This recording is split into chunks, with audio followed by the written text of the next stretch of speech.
রোজার আগেই পেঁয়াজকে ঘিরে সক্রিয় হচ্ছে সিন্ডিকেট। দেশের বিভিন্ন প্রান্তে মজুত হচ্ছে পণ্য। অনেকে আবার বৈরী আবহাওয়ায় দেশি পেঁয়াজ নষ্টের সুযোগ নিচ্ছেন। আমদানিকারকদের আশঙ্কা রোজার আগেই বাজার অস্থির হতে পারে খুচরা পর্যায়ে।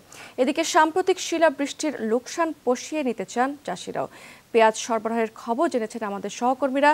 শুরুতেই রাজধানীর খবর জানাচ্ছেন আমাদের সহকর্মী তৌহিদ হোসেন।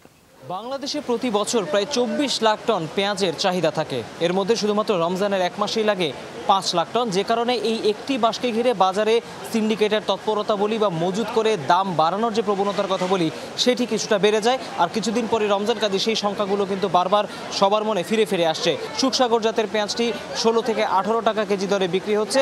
অন্যদিকে আমরা দেখতে পেয়েছি দেশি জাতের যে পেঁয়াজ সেটি অপরিবর্তিত ২২ থেকে ২৪ টাকা কেজি দরে বিক্রি হচ্ছে। ব্যবসায়ীরা যেটি বলছেন যে তারা বিভিন্ন পর্যায় থেকে শুনতে পাচ্ছেন পেঁয়াজের দাম বাড়ার একটি শঙ্কা রয়েছে। এত কম দাম পেঁয়াজ তাহলে তো গৃহস্থ পোষায় না, তো সামনে রোজা আসতে আসতে একটু বাড়তেও পারে। ক্রেতারা কিন্তু বেশ ভয়ে ভয়ে আছেন। তারা যেটি বলছেন যে রমজান মাসে এলেই কোনো না কোনো পণ্যকে ঘিরে এক ধরনের সিন্ডিকেট তৈরি হয়। এই প্রবণতা যাতে এই বছর না হয় এবং প্রধানমন্ত্রী যে নির্দেশনা দিয়েছেন ব্যবসায়ীদের সেটি যাতে কার্যকরভাবে মেনে চলা হয় সেটি নিশ্চিতের তারা দাবি জানিয়েছেন। আবার অনুকূল থাকলে তো মাছের দাম হয়তো বা একই থাকতে পারে, যদি বৃষ্টি হয়, পেঁয়াজ নষ্ট হয়, তারা তো অবশ্যই দাম বেড়ে যাবে, এটা স্বাভাবিক। সব মিলিয়ে এখন পর্যন্ত পেঁয়াজের সরবরাহ স্বাভাবিক এবং এটি যাতে কেউ অস্বাভাবিক করতে না পারে সেজন্য তদারকি শুরু করেছে ভোক্তা অধিকার সংরক্ষণ অধিদপ্তর। এই ছিল আমার কাছে রাজধানীর খুচরা বাজারের পেঁয়াজের বেচাকেনার খবর। আমদানির পরিস্থিতি জানতে আমরা চলে যাচ্ছি সাতক্ষীরায়। সেখানে আছেন আমাদের সহকর্মী আহসানুর রহমান রাজীব। তৌহিদ, আপনাকে ধন্যবাদ। আমি এখন রয়েছি সাতক্ষীরার ভোমরা স্থল বন্দরে। এই বন্দর দিয়ে প্রতিদিন কয়েক হাজার টন পেঁয়াজ আমদানি হচ্ছে। গত এক সপ্তাহে এখানে প্রায় ১০,০০০ টন পেঁয়াজ আমদানি হয়েছে এবং পেঁয়াজগুলো এখানকার ব্যবসায়ীরা কিন্তু বিক্রি করতে পারছে না বলে জানিয়েছেন। ৫০ গাড়ি মাল দাঁড়ায় আছে, কোনো লোক পেঁয়াজ নিতে আসতেছে না।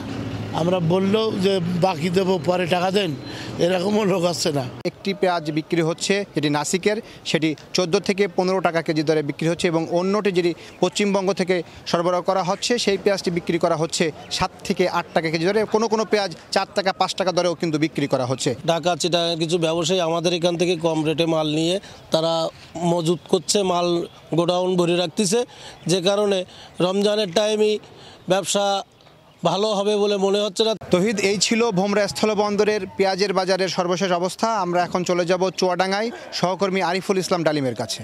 রাজীব, আপনাকে ধন্যবাদ। আমি একটু চুয়াডাঙ্গার প্রান্তিক পেঁয়াজ চাষিদের খবর জানাতে চাই। চুয়াডাঙ্গার পেঁয়াজ নিয়ে কিন্তু চাষিরা চরম দুরবস্থার ভিতরে আছে, কারণ চলতি সপ্তাহে ২ দফায় চুয়াডাঙ্গার উপর দিয়ে ঝড় ও ভারী শিলাবৃষ্টি হয়েছে। এই শিলাবৃষ্টির কারণে কিন্তু জেলার ৪টি উপজেলার মাঠে থাকা বিস্তীর্ণ যে পেঁয়াজের ক্ষেত সেটি কিন্তু চরমভাবে ক্ষতিগ্রস্ত হয়েছে। ১০-১৫ দিন পরেই হয়তো পেঁয়াজ কাটার কথা ছিল, কিন্তু এরই ভিতরে যে ২ দফায় শিলাবৃষ্টি তাদের সেই স্বপ্ন অনেকটা ধূলিসাৎ করে দিয়েছে।